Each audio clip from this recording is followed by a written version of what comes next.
Thought today would be an opportunity, while we've got things all separate, is to give you a general overview of our setup here, from conception right through to grow out. So we're going to start off at a place called, well, we nicknamed it the Cougar Crayfish tank. Well, Toon's renamed it the Jig tank, and this is where all the magic happens.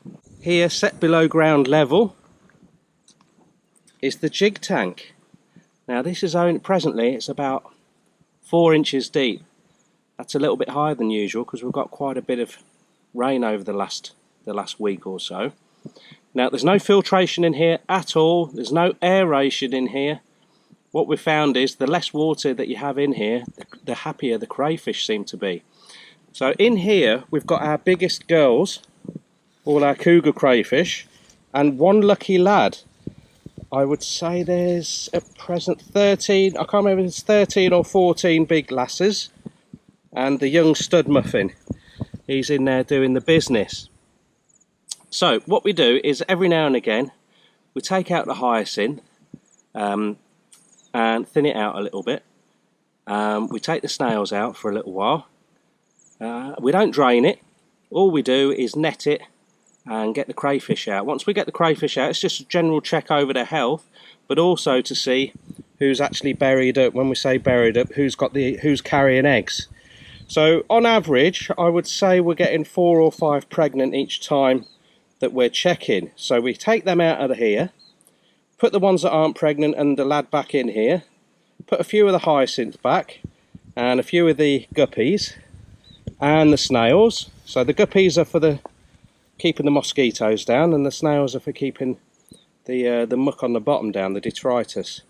And I would say about once every 6 months we clean it out, but the water's crystal clear in there. So we take the pregnant girls over to here, follow me. Bloody stealing a living, that one. There's another one stealing a living as well, gang, isn't you? I don't know where you find the time. Right, so here, some of you will have seen this setup before. We've got 4 smaller circular tanks, and this is where we put the buried up females.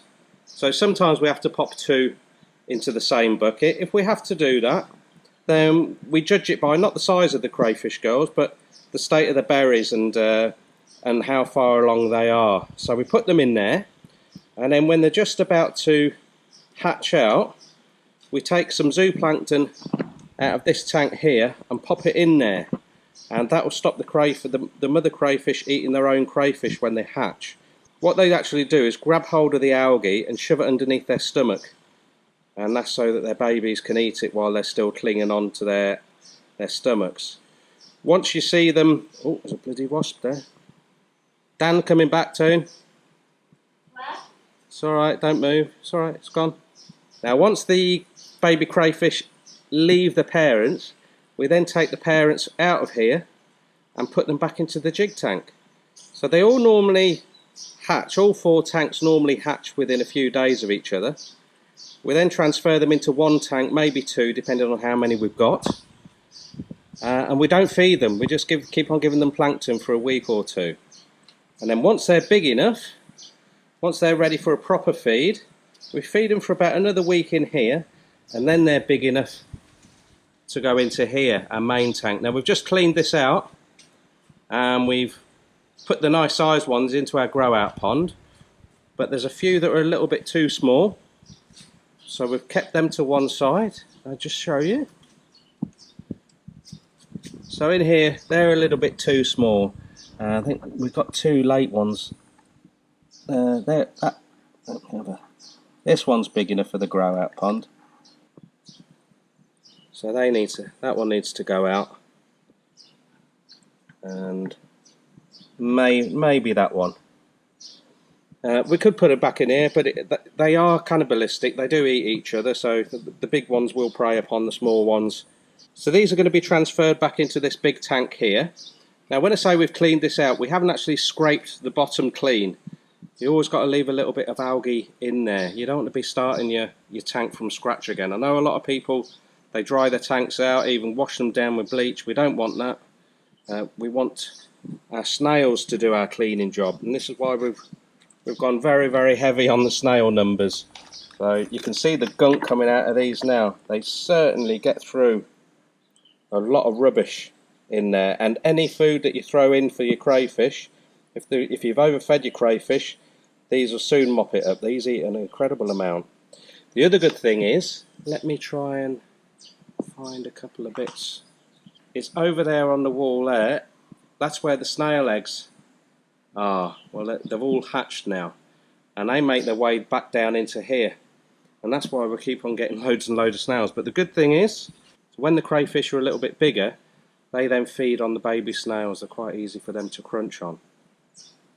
So once they're in here and they've gained enough weight, or size rather, so between, I would say between 1.5 to 2 inches, that's big enough. We then transfer them out here to our grow out pond.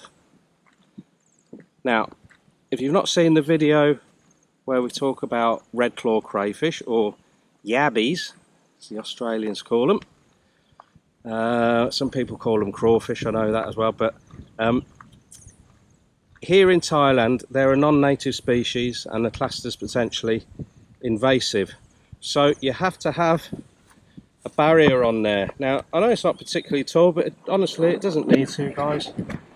What's very important is it's smooth, nice and shiny and slippery. The only time that you'll really get these crayfish crawling up out of the water is if we wanted to empty this pond. So if we were pumping all the water out, the best way to get your crayfish out of the pond, if you wanted to get rid of all of them, is just before it's empty, is you set up a hose on like a steady slow flow, and you'll put it on a slope, and at the top of the slope, like a slide, and at the top you'll have a hole for them to drop into and a bag underneath.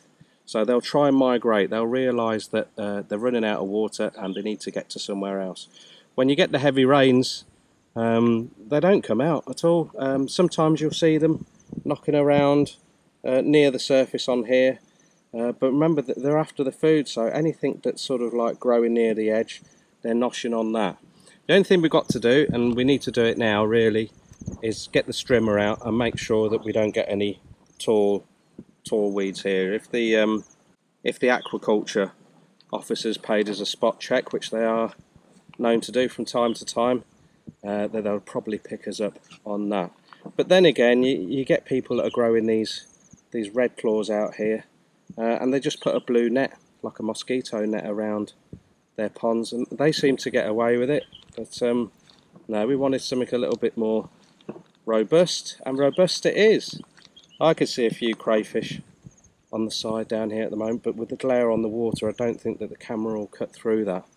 They seem to like being down about 2 to 3 foot down the side during the day, and then in the evenings they're within the top 6 inches of the water. So you'd certainly see a lot of activity in the evening. So we just come out with a head torch and just check them out.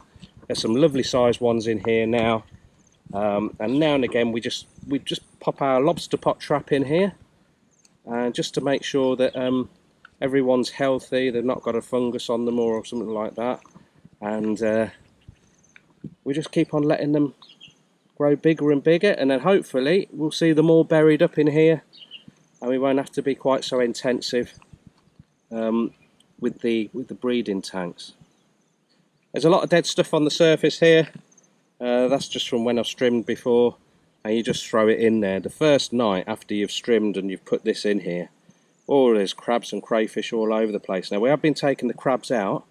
We've got a separate crab tank for those now. We haven't done a video on that yet, but we're trying to get those to breed. So we were lucky enough to get some nice, well, we've got a couple of nice sized females out here, and some fantastic sized males with the one claw, which is huge compared to the rest of their body, and hopefully they're gonna start breeding in the tank, because the freshwater crabs are becoming quite scarce around here. So the way we're gonna harvest these is by trapping. Just throw the lobster trap in there, and anything that's too small, or if we get a female that's got berries on there, then they'll be just popped straight back in here. depending on how we get on and how the orders go, we've got a bit of a list already. People who want them when we decide to start selling them. Then we've got the option of opening 3 other ponds around here. There's no problem with taking the fish out there. We're going to empty those anyway and stock the lake with what's ever in there. So we've got plenty of scope to increase the production here. They're a little bit shy today. I can see a nice sized male one there just on the side. He's picking away at the algae. They like to eat a lot of the muck off the mud on the bottom of these ponds as well. You don't have to feed them much at all. I mean, we throw some sinking pellet in there now and again, but really the vegetation that we've got growing on there and the bits and bobs that we throw in the side, they're just eating those non-stop. So don't worry about it, if you're getting into this, that you're going to be incurring big expenses on feed for them. You don't need to at all. Even straw, if you can get straw that hasn't got any chemicals on, you can pop that in. Bits of cabbage, anything like that, offcuts from your kitchen. But really, you don't want to be putting bones in there unless they've been boiled. They will nosh through them eventually, but you don't want to be putting uncooked bones in there. On the whole, we're very, very pleased now we've got this perimeter up, and we can relax now when the heavy rains turn up. We know nothing's going to migrate out of the pond, and if the aquaculture officers take a fancy to giving us a visit, we've ticked all the boxes.